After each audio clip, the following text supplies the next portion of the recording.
বিসমিল্লাহির রহমানির রহিম। আসসালামু আলাইকুম ওয়া রাহমাতুল্লাহি ওয়া বারাকাতুহু।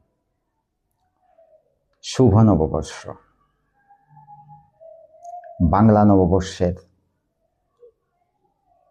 এই প্রথম দিনে আমি আমার প্রাণপ্রিয় সকল শিক্ষার্থী এবং বিশ্বের সকল মুসলমানকে শুভেচ্ছা জানাচ্ছি। তার সাথে সাথে আমরা পূর্ববর্তী বছরের সকল গ্লানি আমাদের অন্তর থেকে আমরা মুছে দিব, সেটা হোক আমাদের প্রত্যয়, এবং বর্তমান থেকে আমরা ভালো কাজ করার প্রত্যয় নিজেদের অন্তরে লালন করব। তাহলে আমাদের কি করতে হবে?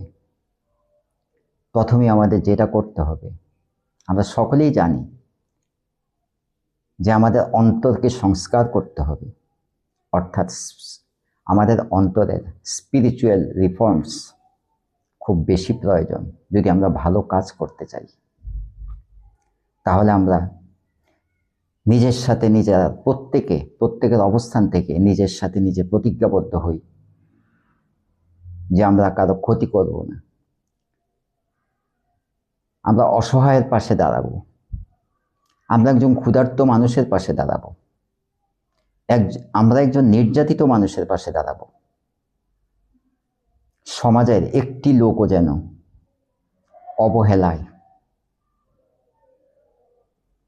অবহেলার শিকার না হয়, সেদিকে আমরা খেয়াল রাখবো। আর যেহেতু অনেক বছর পর আমাদের দেশে একটা সুন্দর একটা নির্বাচনের মাধ্যমে ৩০০ জন সংসদ সদস্য নির্বাচিত হয়ে পার্লামেন্টে আসন গ্রহণ করেছেন, তাই সকল সংসদ সদস্যের প্রতি বাংলাদেশের সকল মানুষের পক্ষ থেকে আজকের এই দিনে বিশেষভাবে অনুরোধ করছি যে আপনারা পারস্পরিক মতভেদ ভুলে যান।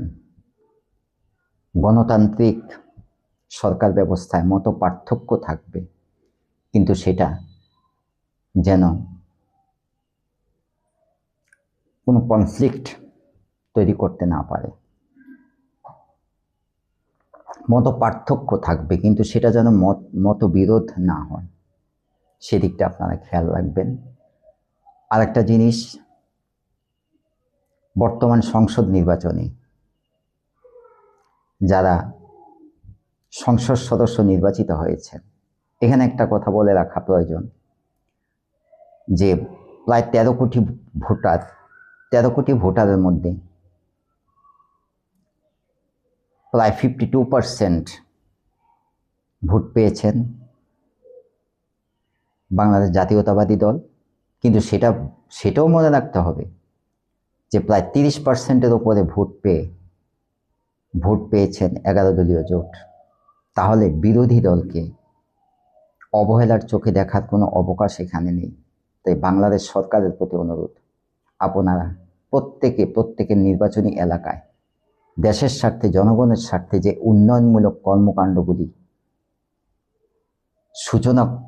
সূচনা করেছেন বা সূচনা করছেন বা সূচনা করবেন, সেক্ষেত্রে উক্ত নির্বাচনী এলাকার যে 11 দলীয় জোট প্রার্থী, তাদেরকেও আপনারা আপনাদের পাশে রাখুন। তাহলে দেশের উন্নয়ন কর্মকাণ্ড অধিকতর ত্বরান্বিত হবে। যেহেতু তারাও কিন্তু 30% মোর ভোট পেয়েছেন, অর্থাৎ 30%-এর বেশি ভোট তারাও পেয়েছেন। তাই সকলকে মূল্যায়ন করতে হবে, সকলকে সম্মান করতে হবে, আমাদের আচরণবিধি পরিবর্তন করতে হবে।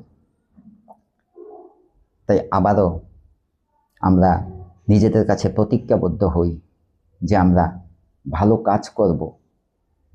অতীতের খারাপ কাজগুলি আমরা মনে রাখবো না, খারাপ ঘটনাগুলি, অতীতের প্রতিকূল ঘটনাগুলি আমরা মনে রাখবো, কিন্তু খারাপ কাজগুলি আমরা মনে রাখবো না। আর একটা জিনিস আমাদের এটাও মনে রাখতে হবে, একটা খারাপ কাজের প্রতিবাদ আমরা করব একটা ভালো কাজ দিয়ে। সেটাই হচ্ছে প্রতিবাদের উত্তম ভাষা, উত্তম প্রতিবাদ। তাহলে এখন থেকে আমরা নিজেদের অন্তরে লালন করি যে আমরা ভালো কাজ করব, অন্যায় করব না, অসত্য কথা বলবো না, অসহায় নিপীড়িত মানুষের পাশে দাঁড়াবো, ক্ষুধার্ত মানুষের পাশে দাঁড়াবো, একজন অসহায় লোককে সহযোগিতা করব। এই প্রত্যয়গুলি আমরা আমাদের অন্তরে লালন করি। আবারও সকলের প্রতি নববর্ষের শুভেচ্ছা রইল। আল্লাহ হাফেজ।